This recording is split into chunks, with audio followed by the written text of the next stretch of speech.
Thanks a lot, Camilo. So, indeed, the title of my talk is Nonlinear Stability of Schwarzschild Metric Without Symmetry, and the main result that I'll talk about is an upcoming work with Gustav Holzhegel, Igor Rodniansky, and Martin Taylor. So, let me begin with a plan of the lecture. So, I'll begin with a first formulation of the theorem that I want to talk about. The theorem is a nonlinear theorem, but in some sense, a lot of the difficulty, and one can argue about whether the essential difficulty or sort of just part of the difficulty, depends very much on your background, is actually linear. So a lot of the talk will actually be a discussion about the associated linear problem to the nonlinear theorem that I'll discuss. Then I'll discuss the sort of properly nonlinear difficulties of this theorem. And finally, I will give you an outlook for future developments. So let's begin with the theorem that I want to talk about. So in order to do that, I first have to introduce the main protagonist of this talk, which is the Schwarzschild family. So this is Schwarzschild. This is his famous paper published in January 1916, where he, for the first time, published his metric. So this is the Schwarzschild metric. This is the form in which it's traditionally written. And this is a one-parameter family of static, spherically symmetric solutions to the Einstein vacuum equations. And it is, in fact, the first non-trivial family of solutions that was written down. So the parameter is this capital M. We typically take the case where m is greater than 0, but this is not the only case you can consider. If m equals 0, this is actually the Minkowski metric, and we identify m with mass. Mass of what? That's a long story. So the modern picture of Schwarzschild was actually developed later, and particularly developed by Singh and then popularized much more widely by a paper of Martin Kruskal. So we now understand Schwarzschild actually to be a two-ended spacetime. So in particular, a spatial slice of the spacetime has two asymptotically flat ends. And moreover, we now understand Schwarzschild to be a black hole spacetime. So let me just say very, very quickly what that means. So what does it mean to have a black hole? It's nothing to be afraid of. So it means that there is some boundary at infinity called future null infinity, and that boundary represents faraway observers in the radiation zone. And actually the fact that this spacetime is two-ended means that that boundary naturally has two connected components. And that, I guess this isn't, maybe there's just a stick somewhere. I can use that. That raises the board. Well, I'll just point. Is the stick on the floor? Yeah, just No, right there next to your foot. This? No. No, this. Yeah. Oh, yeah. This is perfect. Just don't cane me. So in these depictions, this faraway boundary at infinity, future null infinity, is depicted here. And what you're supposed to read from these depictions is that the spacetime events that can communicate with that boundary is everything south of this V. Because this event here, for instance, can send a light signal like that. This event here can send a light signal like that. But these events can't. Okay? All the signals they send, they never get to this boundary at infinity.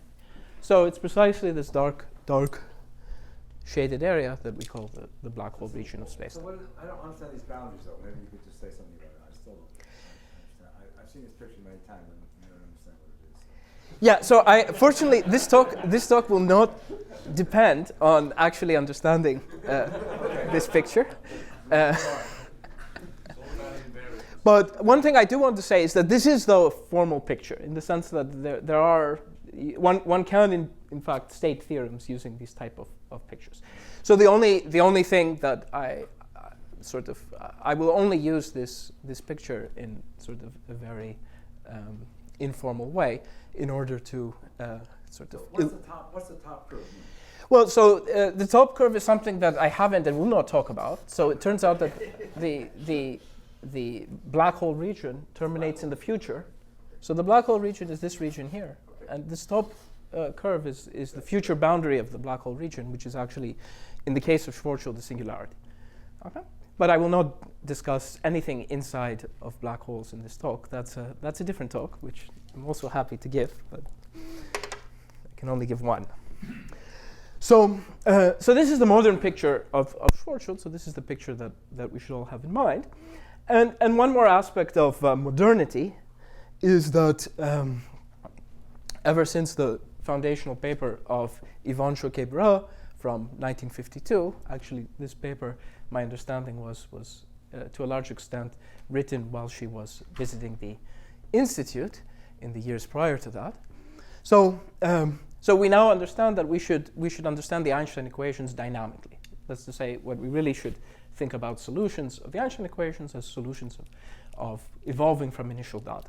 And this two-ended Schwarzschild solution indeed can be viewed as the unique Cauchy evolution of its initial data. And so the initial data are posed in this case on it asymptotically flat with two ends, Riemannian manifold sigma. So that's the sigma which is depicted here. Okay, so we have Schwarzschild, we have a notion of dynamics furnished to us by Yvonne Choquet-Bras. So the natural question that we can now ask is, what happens when we slightly perturb Schwarzschild initial data and evolve the Einstein vacuum equations? So this is the fundamental question of stability. Now let me make an immediate remark that actually,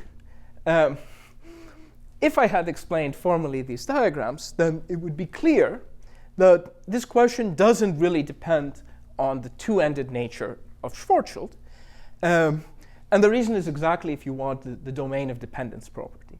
So the question of whether Schwarzschild initial data, what happens, is in some sense completely determined by restricting initial data to be if you want, a characteristic surface that looks like this. Okay? So if we look at a characteristic initial surface that looks like this, so characteristic initial surface means it's the union of two light cones. Okay, so again, in this picture you're supposed to recognize by sight that these are light cones because they're at 45 degrees. Okay, so if we just look at the future of these two segments of light cone in Schwarzschild, we have this region here. Okay, and this, I claim, is the non-trivial region. Okay, so if you understand what happens when you perturb initial data here, then you can reconstruct the whole problem from this. Okay. So the actual question is really sort of localizes to this characteristic initial variable. Now this localization is actually trivial as regards to sort of the two-ended nature. It's actually slightly non-trivial as regards to going from a space-like hypersurface to this null cone. But that non-triviality is already included in the proof of stability of Minkowski space. So using that, you really can reduce immediately to this. So from now on, I will always consider the stability problem as starting from such two light cones. So here is the first version of the main theorem. And just to repeat, this is all joint work with Holzhegel, Rodniansky, and Taylor. So the Schwarzschild family is indeed asymptotically stable in evolution under the full nonlinear Einstein vacuum equations without any symmetry assumptions. So we're really looking at the full thing in the black hole exterior. Okay? So this is very important. So this is the initial data. We perturb Schwarzschild initial data. We solve the Einstein vacuum equations. This theorem is only stating something about what's going on inside, outside the black hole. So inside the black hole exterior. Okay? So that's why I don't have to answer your question in this talk. Okay? But I'm happy to answer it in another talk. So this is the theorem, except anyone who knows about this subject will know immediately that this theorem, as I've stated it, cannot possibly be correct. So there's an important caveat. So I claim that the theorem is this statement modulo another sort of secondary actor which will be looming very large in this talk, namely so-called Kerr spacetime. So this is Roy Kerr, well deserving of his medals. This is the celebrated paper of Kerr from 1963, and this is the metric that he first wrote down, not actually in these coordinates, but in some equivalent coordinates in that paper. So this now is a two-parameter family of spacetime metrics. It's stationary, so it still, quote, does not depend on time in some reasonable sense. It's not spherically symmetric, it's less symmetric, it's only axisymmetric, that's why it was so difficult to find. But it is again a two-parameter family of solutions of the Einstein vacuum equations, which contains, as a one-parameter subfamily, Schwarzschild. So in particular, this parameter A, it's a rotation parameter. And so if you set it equal to 0, then this reduces to Schwarzschild. So one comment which is slightly confusing is the following. So this is a two-parameter family of solutions. Schwarzschild is a one-parameter family. But if you want to parameterize in some nice way the moduli space of solutions in the neighborhood of Schwarzschild, you actually have to see Schwarzschild as a codimension 3 family. That's to say, you have to overcount the Kerr solutions. This has to do exactly with the fact that the Kerr solutions are less symmetric than Schwarzschild. Okay? So anyway, let me not say more about that per se, but just always remember that this is sort of the numerology when you parameterize smoothly the initial data, that Schwarzschild is a codimension 3 subfamily of Kerr. I mean, just you say because you have the freedom of choosing the axis. Correct. Exactly. Which gives you two dimensions. Exactly. So now I can give a second version of the main theorem. So the Schwarzschild family is asymptotically stable in the black hole exterior for the full expected set of perturbations for which this could possibly be true. That's to say, for a codimension 3 submanifold, let me put that in quotes because I'm not going to be studying topology of infinite dimensional manifolds in this talk, of the moduli space of vacuum initial data containing the Schwarzschild family, the corresponding solutions. So first of all, I want to say that they are asymptotically stable in the exterior of the black hole, but now let me say that in a little more detail. So first of all, they possess a complete future null infinity. What that means is indeed there is this sort of faraway observers in radiation zone. That's what null infinity is supposed to represent. And to say that it is future, that it is complete, is the statement that those observers, they observe forever, so they live forever. Okay? So this is a sort of a global existence statement, but global existence in the exterior. Global existence which is still compatible with the fact that, well, there's actually a finite time singularity inside the black hole. Okay. So that's statement 1. Moreover, the past of this future null infinity, so that's the red shaded region, that's the exterior of the black hole. So I want to say that it is indeed the exterior of a black hole. There is something else. So the statement is that this is bounded to the future by a smooth, future complete null hypersurface known as the event horizon. Okay? So this is the boundary of the black hole. Okay? And the fact that this boundary is nice, it's a null hypersurface, smooth, future complete, tells you that really sort of this region is nice in some way all the way up to the boundary for all, quote, time. So that's statement 1. Statement 2 is the statement that the solution in this region, it remains globally close to the original Schwarzschild metric that you perturbed. Okay? And I'll interpret this with another name in just a second. And finally, is the statement that the solution, in fact, asymptotes as suitable notion of time goes to infinity. And time going to infinity on this picture you should think about as moving towards this point. It's not really a point, but anyway, towards this point. So as you move in time towards this point, the metric asymptotes to another member of the Schwarzschild family. Okay? We might start with one Schwarzschild perturbation, but it will go to another one. Correct. And not to occur. But you Not said under you the said assumptions of this theorem. So that's exactly the okay.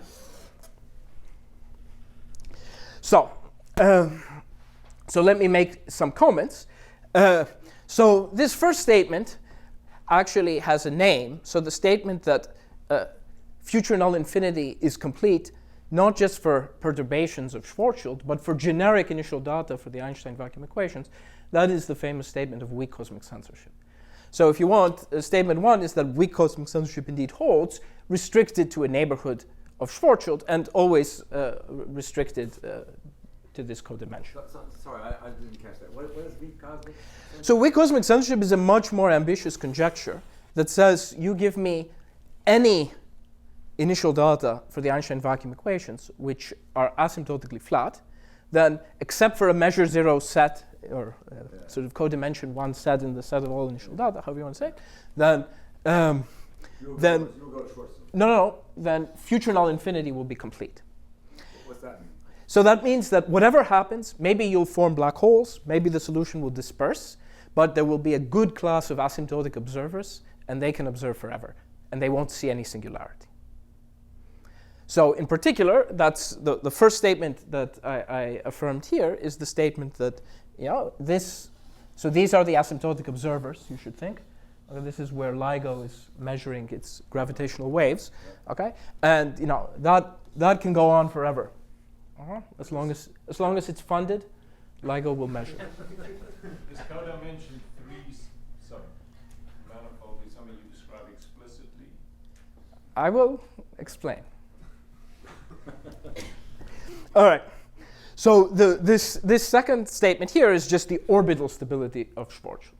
Okay, that in the exterior region, okay, I stay close to the thing that I perturbed. Whereas the final statement is the asymptotic stability of the Schwarzschild family. Okay. Now, maybe I should comment already that one might have been happy just proving one. In fact, I would have been thrilled to have just proven one. Okay, 1 and 2, that sounds greedy. 1, 2, and 3, that sounds very, very greedy.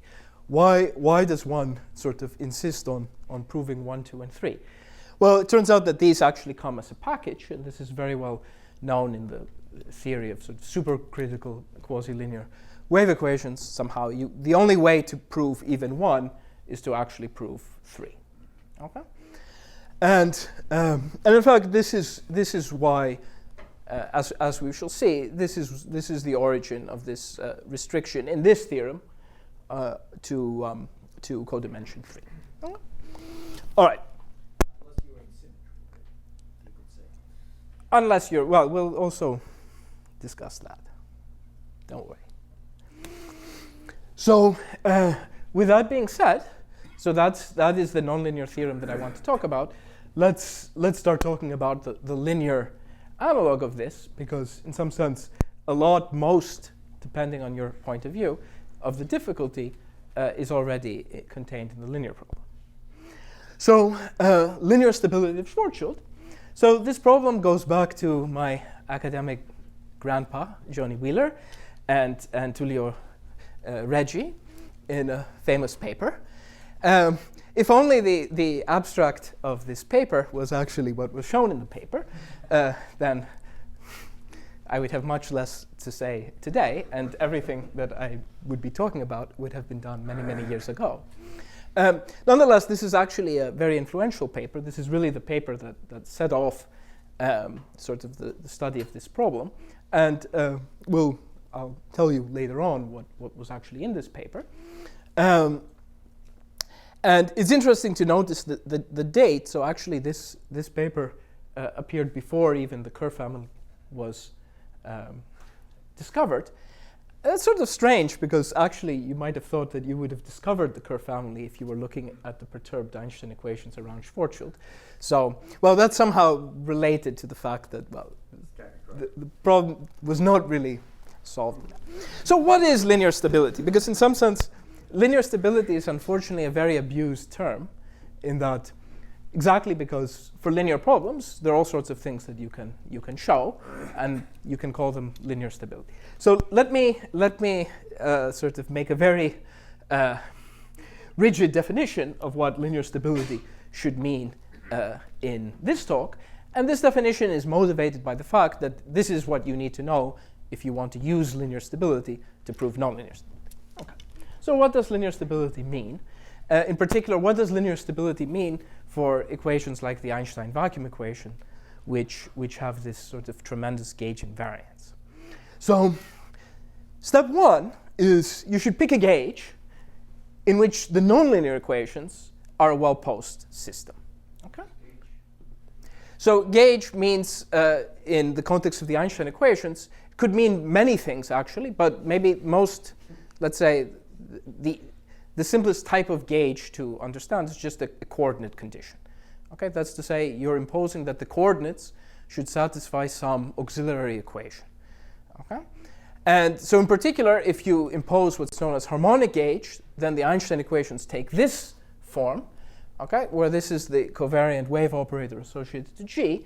And what's good about this is that this is manifestly now a system of quasi-linear wave equations, and you have a well-posed initial value problem for that. This is exactly what Yvonne Choquet-Barat used in order to show, for instance, local well-posedness. Okay, the theorem that I quoted earlier. So you should first pick a gauge in which the equations are well-posed, okay, and then you should linearize.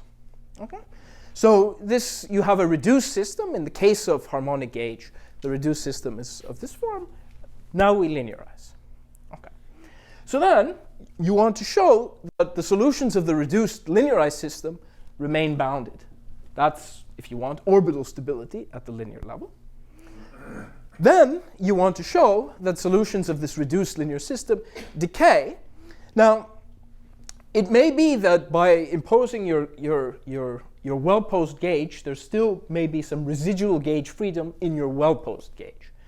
So you should be allowed to still add a residual well-posed pure gauge solution in order to get asymptotic stability. And we'll see why this is often necessary. Okay, so that's 4. And 5, finally, you should make sure that this decay is sufficiently fast. Okay, why is that relevant? Well, exactly, if you're thinking of linear stability as a route to nonlinear stability, okay, the sort of you can think naively, for instance, I've solved things at the linear level. Now I'm going to sort of throw this to the right-hand side and look at that sort of as an error term in the nonlinear terms and integrate it up. It's not exactly what we do in the modern theory of nonlinear wave equations, but sort of you can think of it like that. If this decay is not sufficiently fast, then when you integrate it up in time, it already sort of at the first iterate, it will blow up. Okay, so this is what linear stability means. And let me add something, although this number 6 is optional. You get extra credit if you can do this avoiding frequency mode decompositions entirely, for 2 reasons. One, it's nice.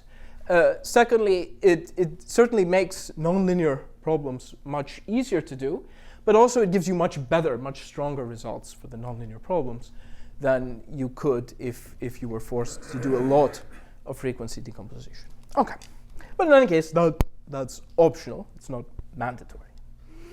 So, so indeed, this is the linear, first of all, version of the result that I want to talk about. So this was a paper with Holzegel and Rodniansky from a few years ago. So we proved the first such linear stability result in something called double null gauge. So let me warn you that the faded paper is completely artificial here. I've artificially faded the paper so that these things look old and classic. Okay, but they are not. They are very recent, and they are not meant to be in the same category as the truly classic papers that I mentioned before.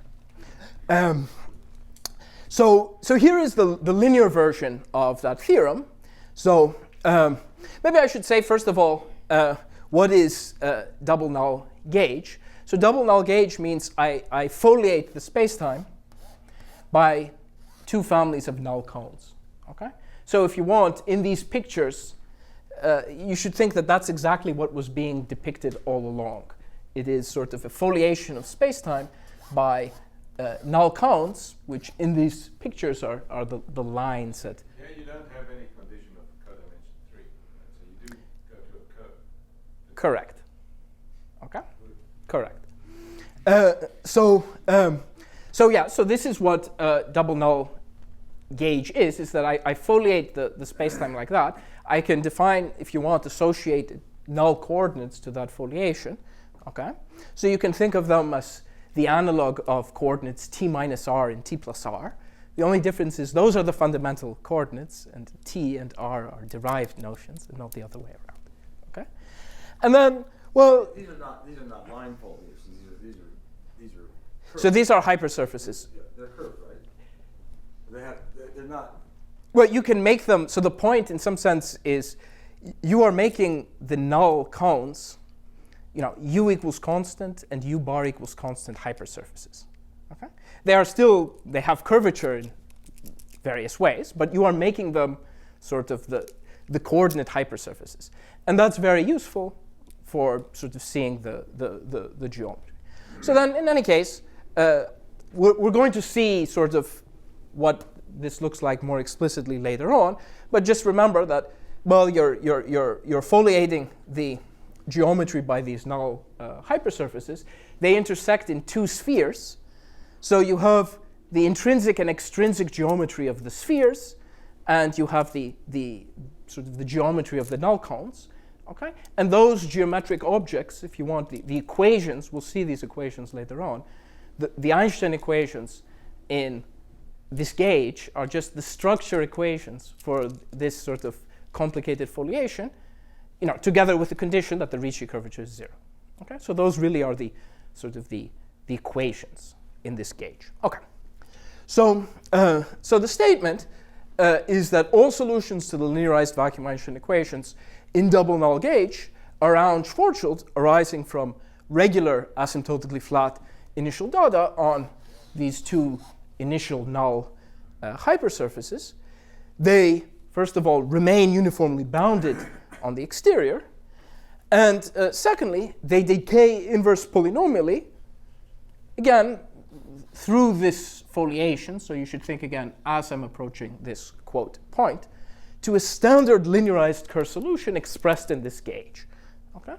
So that's the case, but note here, double null gauge is not unique. There's not a unique double null gauge, just as there's not a unique sort of choice of two foliations of spacetime by families of null hypersurfaces. So in order to achieve B, you have to add a pure gauge solution, which you can think of as the linearized analog of change of double null gauge.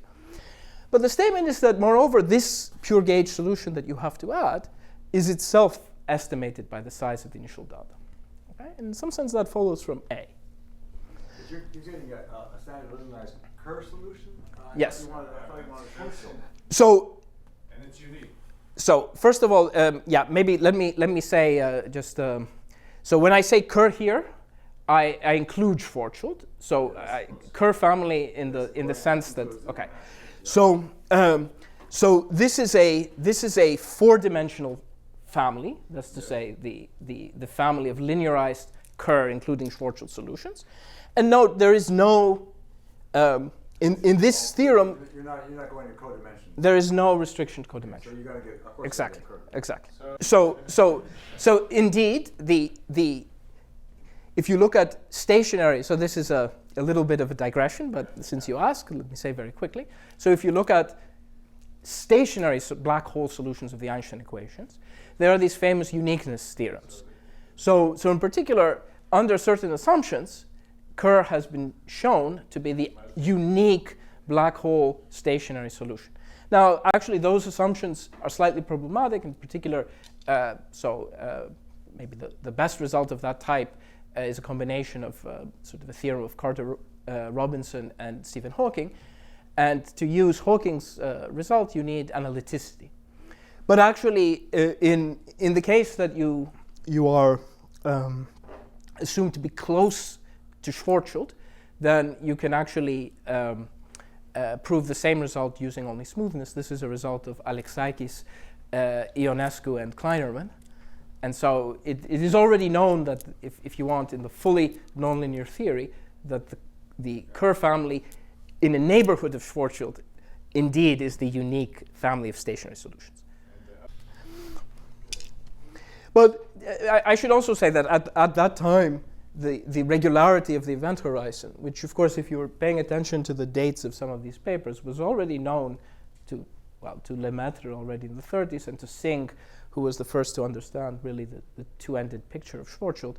That was not, though, known yet in Princeton. And so in particular, if you don't understand that the horizon is regular, then you can also get confused at sort of you might think that there should be boundary conditions here. And so this was also something that obviously... Is there some description in terms of the data of what the Kerr is? Yes? One could say that you could easily miss Kerr, for example, if you interpret linear stability as the statement that there are no exponentially growing solutions. Yeah. Well, I'll discuss that also. Okay, so let me, as an aside, this is certainly not the only gauge in which you might want to understand linear stability, and subsequent to this work, linear stability has also been proven in harmonic gauge and generalized harmonic gauge. So in particular, there's this very nice paper on the archive of Tom Johnson, who was a student at Imperial.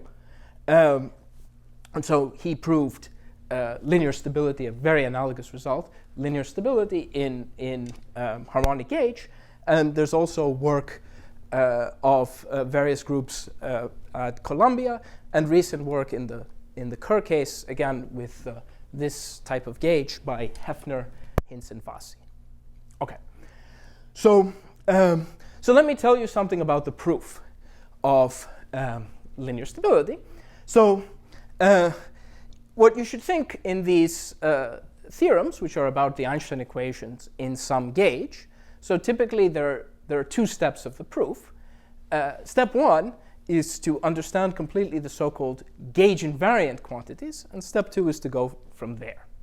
So gauge invariant quantities are quantities in linear theory that don't change if you add a pure gauge solution. Okay. So remarkably, in Schwarzschild, there are two well-known ways of, in some sense, completely parametrizing gauge invariant quantities. So the first way is what actually was introduced in that paper of Reggie Wheeler, but actually they only parameterized half of the gauge invariant quantities. So those quantities satisfy the equation that famously appears there, the Reggie Wheeler equation. But there's actually another half that was really understood later, which satisfies the so-called Zerilli equation. So this is one way of parameterizing gauge invariant quantities.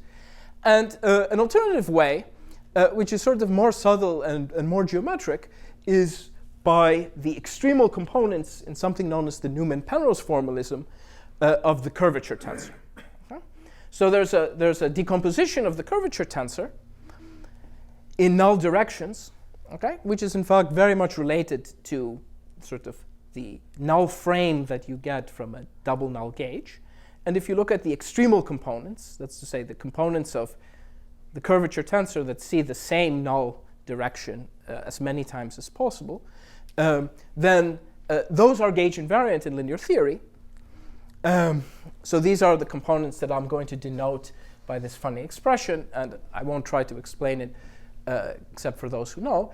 And these satisfy, in the Schwarzschild case, an equation which is sometimes known as the Bardeen-Press equation. And what's very nice about this second approach is that it does not require any frequency decomposition. So this is really a physical space quantity. And moreover, it generalizes to Kerr. That's to say, if you were linearizing in a family in a neighborhood of Kerr, you could still parameterize the gauge invariant quantities by the analog of this expression. And in the more general Kerr case, this expression, so this way of writing it that I've chosen, this is a complex. So it's actually two complex scalars. Okay, it's actually, you can think of it as a more geometrically in the double null gauge as a symmetric trace-free tensor on the sphere, on each of the spheres of intersection of the two null hypersurfaces. In any case, it is what it is. It's gauge invariant, and it satisfies remarkably a decoupled wave equation, which in the general Kerr case looks like this. So this was first discovered by Teukolsky in this paper. So the only thing that I want to point out in this equation is here you see the covariant wave operator applying to alpha. That's sort of nice. And then there are these awful first order terms. What's going on there?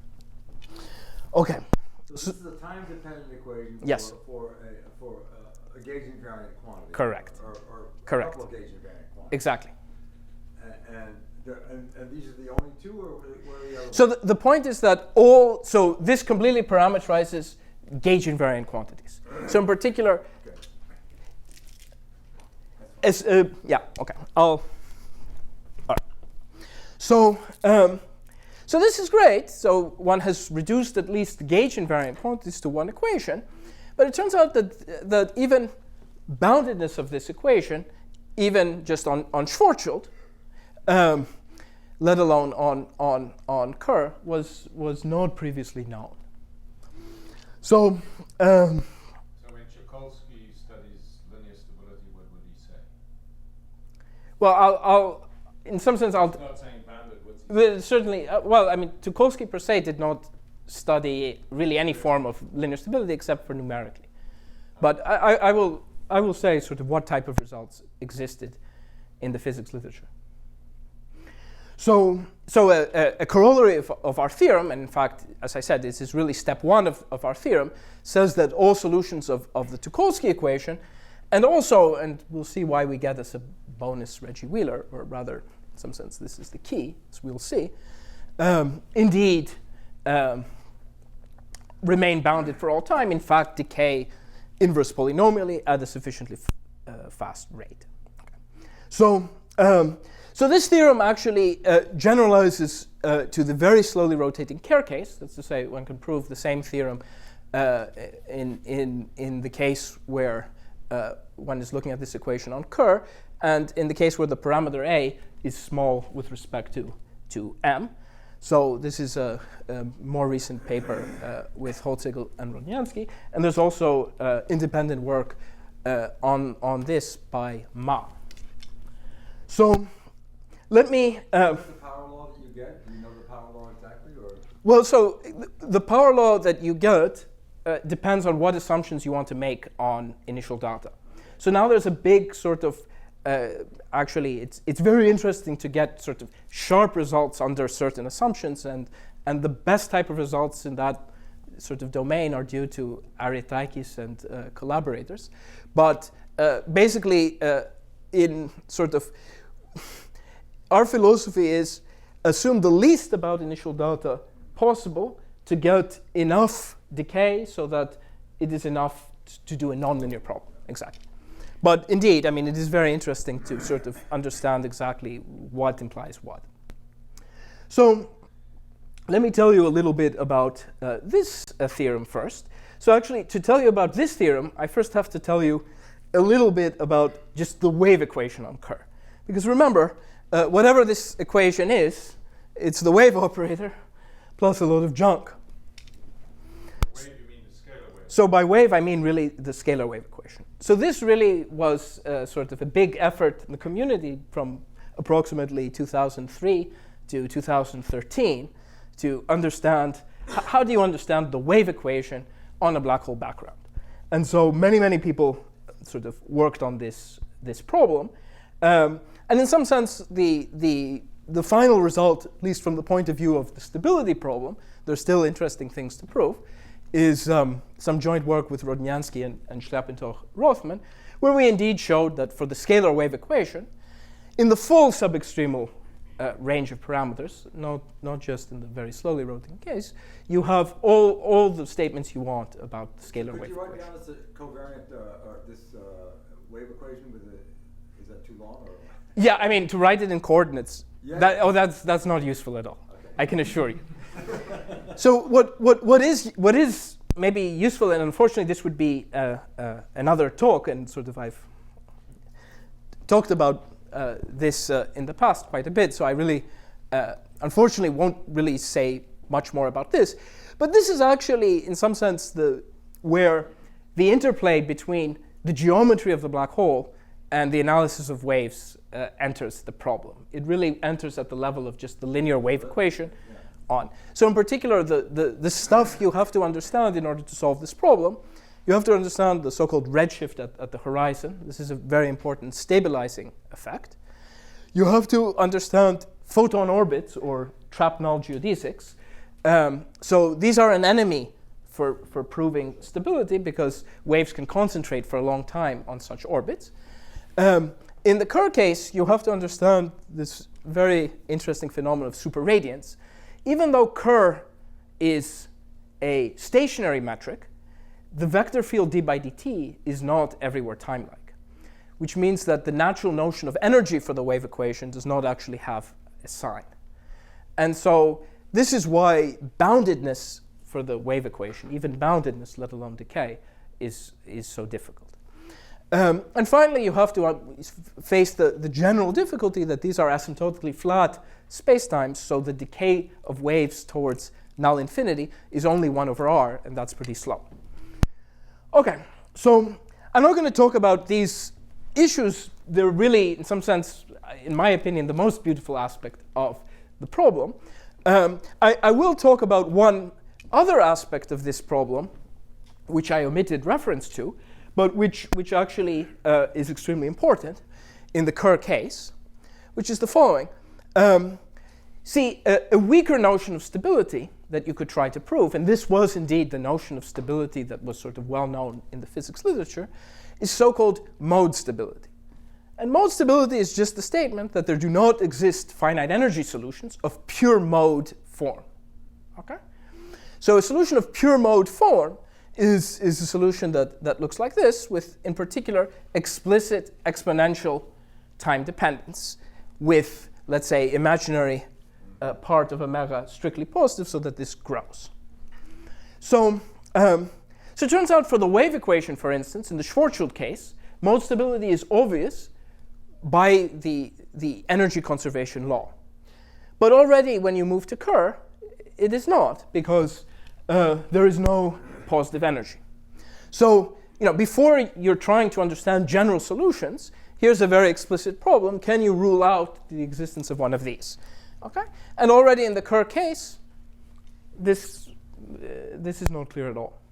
So it was really a remarkable result due to Bernard Whiting from the 1980s, where he was able to show that for the Teukolsky equation, you do indeed have mode stability. And it's a very, very funny proof because it's completely algebraic. It really relies on very mysterious sort of transformation laws that are satisfied by the ODE that this R satisfies. So This is for any curve.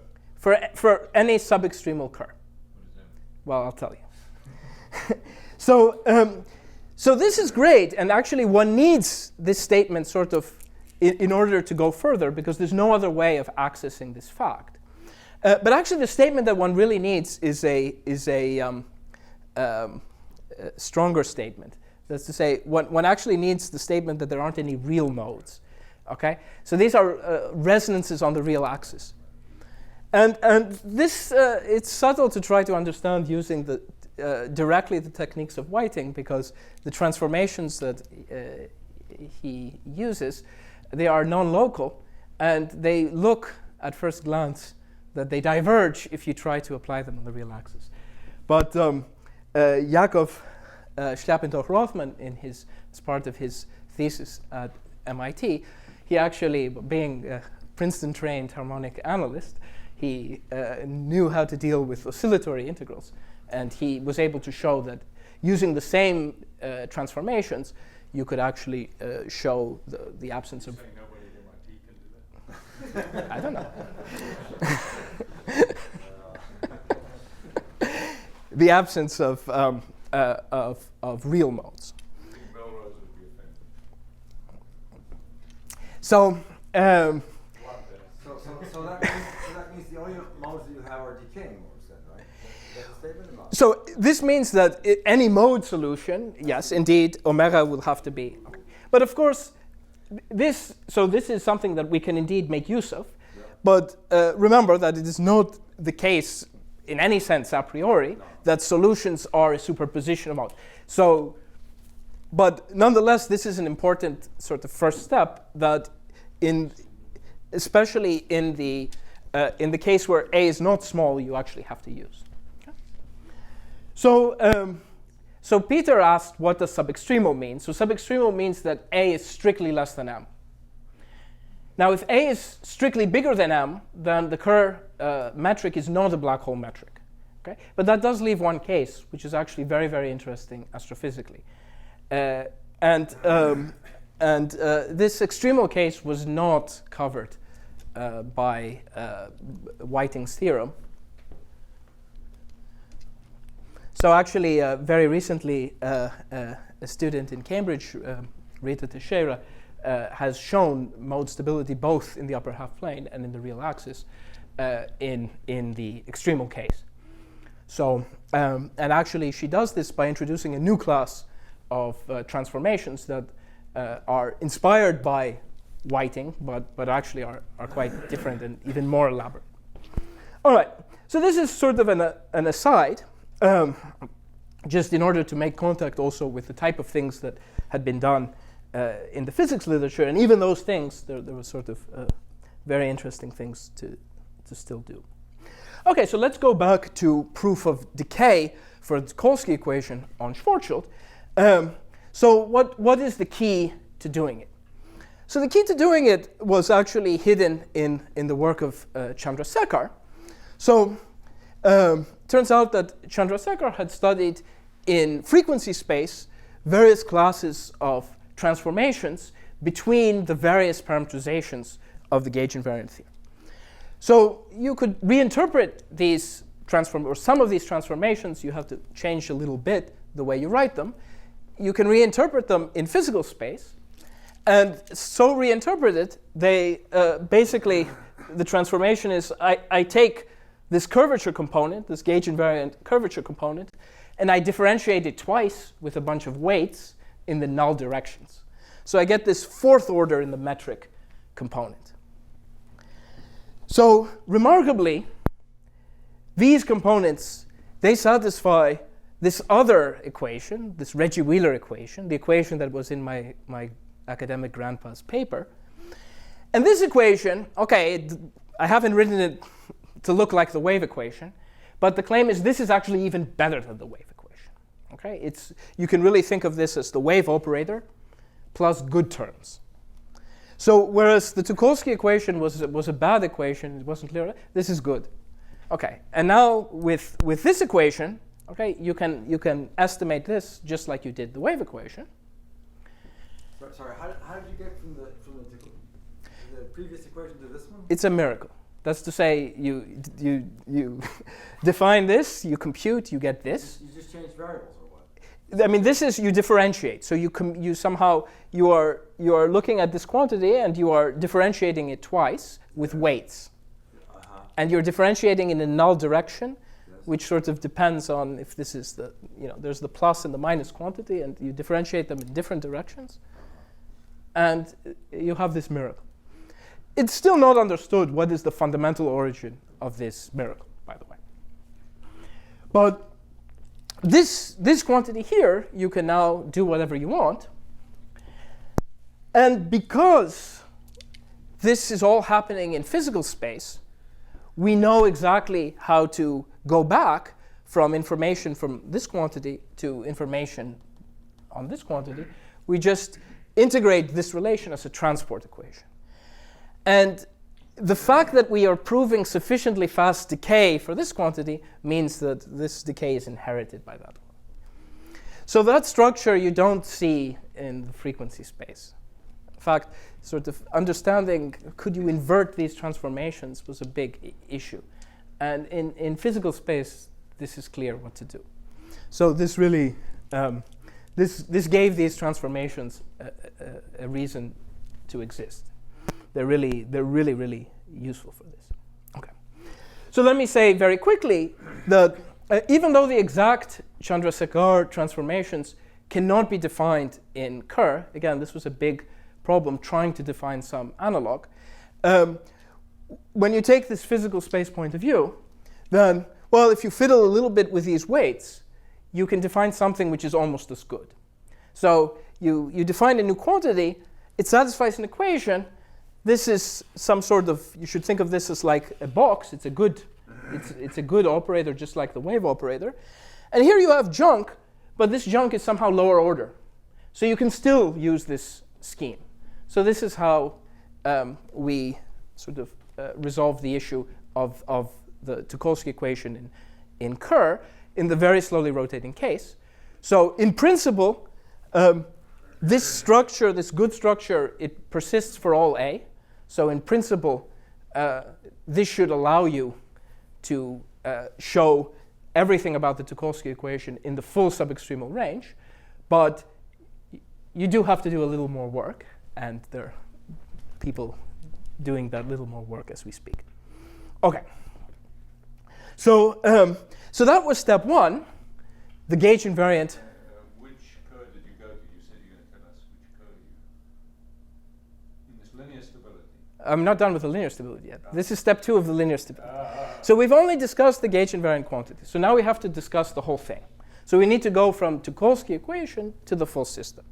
So now is a good time to warn you with this excerpt from the book of Chandrasekhar. The analysis has led us into a realm of the rococo. So let me show you the full Einstein equations in this gauge, which we're going to linearize. Okay? So this is taken again from our paper. So these are the Einstein equations before you linearize. Well, actually, these are the definitions of the variables. And I'll be very fast so that you don't even try to read these. These are the equations. Well, actually, these are transport and elliptic equations for the, if you want, the second fundamental form, so the so-called spin coefficients of the double null gauge. So these are just the classical equations of differential geometry where you plug in reach equals 0. So these equations, together with the Bianchi identities, are the fundamental, these are the fundamental equations that we want to solve. Okay? So it's all of this stuff. So we take these equations, we linearize them, okay, around Schwarzschild. Okay? So one gets this system. Okay? This is what we want to show boundedness and decay to linearized Kerr. So let me just give you a very small preview of how that works. So Do you need Naples to do this stuff or not? No, we just need German collaborators. So I've zoomed in here. So this is an example of a structure equation from differential geometry. So this is the shear of a null hypersurface. This is some trace of the second fundamental form of null hypersurface. And this is this quantity alpha, okay, the quantity that satisfies the Teukolsky equation, the quantity that we estimated. So, okay, this is easy. This is a transport equation. So if you know enough things about this, then you can integrate this and you learn about that. Okay? And exactly the fact that you have proven sufficiently fast decay for alpha allows you, for many of the quantities, to show decay. And there's a hierarchical structure. That's to say, you can order these quantities in such a way so that one by one you estimate. So this is a miracle in the system. But it turns out that for some of these quantities, including this ingoing shear component, this procedure only gives you boundedness of the quantity. It does not give you decay. And there's a good reason that it does not give you decay, which is exactly the fact that, well, there are many double null foliations. So by changing the double null foliation, you can change this shear. So it is because of the non-decaying quantities that you actually have to add a residual pure gauge solution, which you really should think of as I look in the future and I let the future select a new double null gauge for me. Okay? You're just choosing a better gauge. So Correct. You get the It's not a Correct. physical. Correct. So, so to obtain decay for all quantities, you need to add this residual pure gauge solution. Okay, so this is what I warned you about at the beginning. And of course, as I said, what you finally decay to is not the zero solution of that system, but it is a linearized Kerr solution.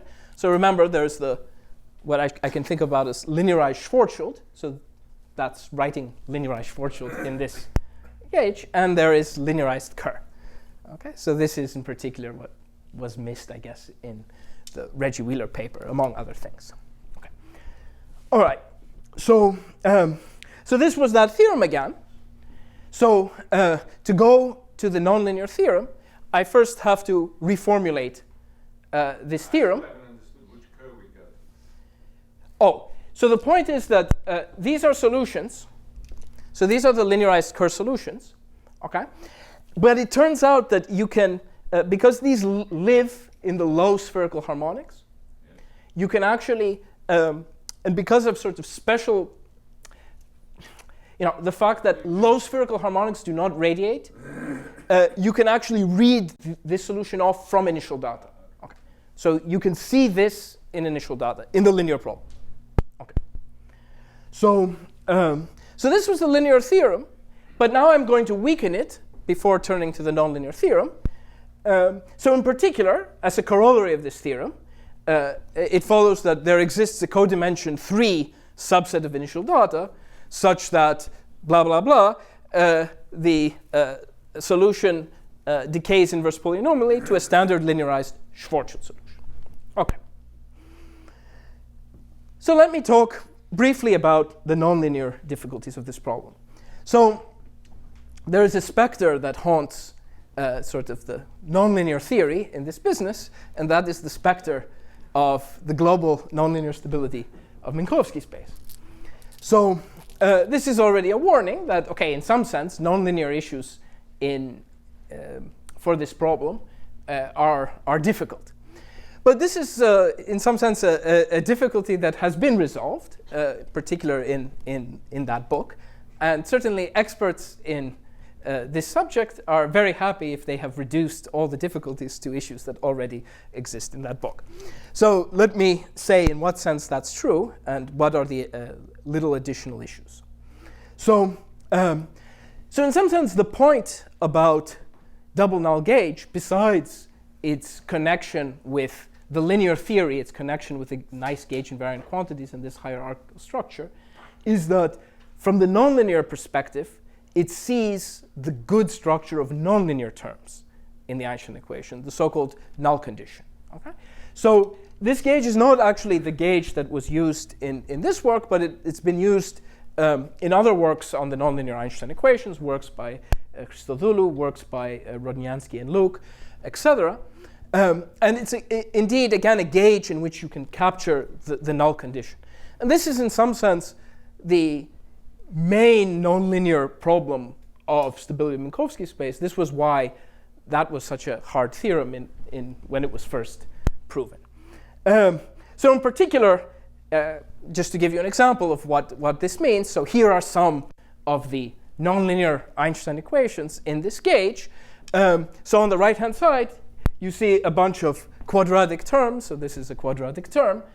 The fact that this is a good term somehow, that is manifest in this type of a gauge in a way that it might not be in other gauges. Okay, so this is somehow one role of double null gauge, that already the gauge being used is sort of perfect for understanding this issue.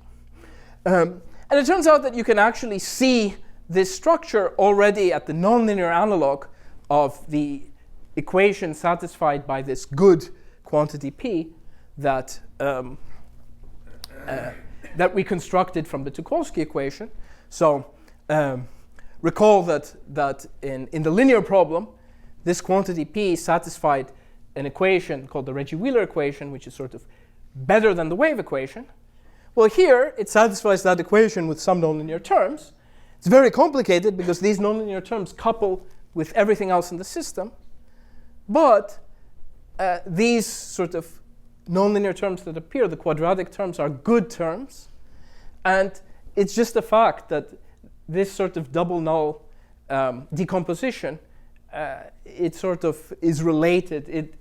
It makes these terms good if they are if nature has made them good, then they will be good in this gauge. That's somehow the principle. So, so this is one aspect. So what are other aspects? So the other nonlinear aspect is what I'll call teleology. So already in linear theory, remember, if you want to know decay, then you have to change the gauge. And the way you change the gauge is you look in your original gauge at the value of some quantity asymptotically as time goes to infinity, and you add that as a pure gauge solution. Okay. So already in linear theory, you have to choose the gauge teleologically. Well, that's equally the case in nonlinear theory, but it's actually even more complicated. So in particular, you now actually require two distinct double null gauges, so two distinct normalizations of double null gauge. And the reason is that you want to capture the structure both of future null infinity, but you also want to capture well the geometry of the event horizon. And moreover, the event horizon itself, its location, which is fixed in linear theory, is also unknown a priori in the nonlinear theory. So that's also teleological. Where is the boundary of the exterior of the black hole? Okay, so this is sort of a difficulty. Even in the stability of Minkowski space, there was some version of this difficulty, but it was not as serious as it is here. Okay. So and finally, the last sort of new aspect of the nonlinear problem is that whereas, as I said just 2 minutes ago, the Kerr parameters to which you asymptote, in linear theory, you can read them all from initial data. Okay? And thus, if you restrict to this codimension 3 set, the codimension 3 subset of initial data, you can read it off from initial data. In the nonlinear case, you cannot. Okay? So this codimension 3 set of initial data, you can only read it off future. So in some sense, this is proven by a continuity/bootstrap argument, and at each time you have a certain set of solutions, and as the time goes to infinity, this set sort of converges onto this final, codimension 3 subset. All right. So I will mention, though, one corollary of the statement, which is the following. There are some initial data that have to lie in that codimension 3 subset. And what are these initial data? So if the initial data have additional symmetry, okay, then there are certain symmetry assumptions that tell you that the initial data could never approach a Kerr. So in particular, if your initial data is axisymmetric, then you cannot radiate angular momentum to null infinity. So if your initial data is axisymmetric and its initial angular momentum is 0, then the only thing it could possibly approach is Schwarzschild.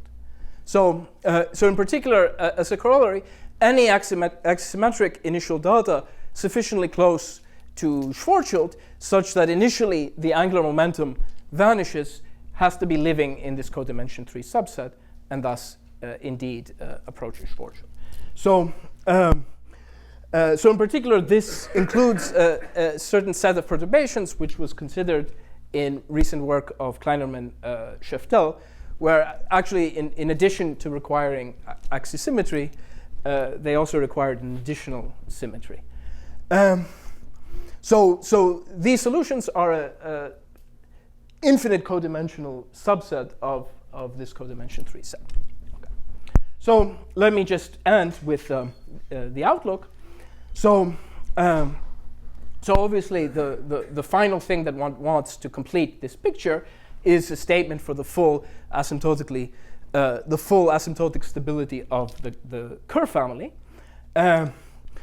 So basically, from sort of a conceptual point of view, there aren't really any major difficulties in trying to address this problem in full generality, in fact. Now, of course, it's still, at a technical level, a very big challenge, and so it will be very interesting to see how various people try to deal with the technical issues involved. But at the conceptual level, there are no major conceptual issues that have not already been addressed in the problems that I spoke about. So this is certainly one thing. So interestingly, you can also look at this problem in the case of positive or negative cosmological constant. And the positive cosmological constant case, the problem is actually considerably easier. And in fact, there is a remarkable result from a few years ago now by Hinz and Vasi, where they showed the global stability of what you can think of as the analogous region to the exterior of Kerr in the sort of solution. So this solution is known as Kerr de Sitter that you have for positive cosmological constants. So this is now a region which is actually bounded by two horizons, an event horizon and the cosmological horizon. But maybe even more interestingly, one can look at the case of negative cosmological constant. So now, in the place of the Kerr solution, you have something known as Kerr anti-de Sitter. This is a solution of great interest in theoretical physics. And this solution has a funny aspect that it has a time-like boundary at infinity. So the correct problem to pose is not an initial value problem, it's actually an initial boundary value problem. So Holzigel and Smulevisi discovered and proved the following phenomenon for the linear wave equation on this background. So they showed that you have sort of linear stability, so solutions decay, of the linear wave equation at least, but they decay very, very slowly, only inverse logarithmically. And moreover, that decay rate is sharp. So, okay, you can call that stability. You have decay, in fact.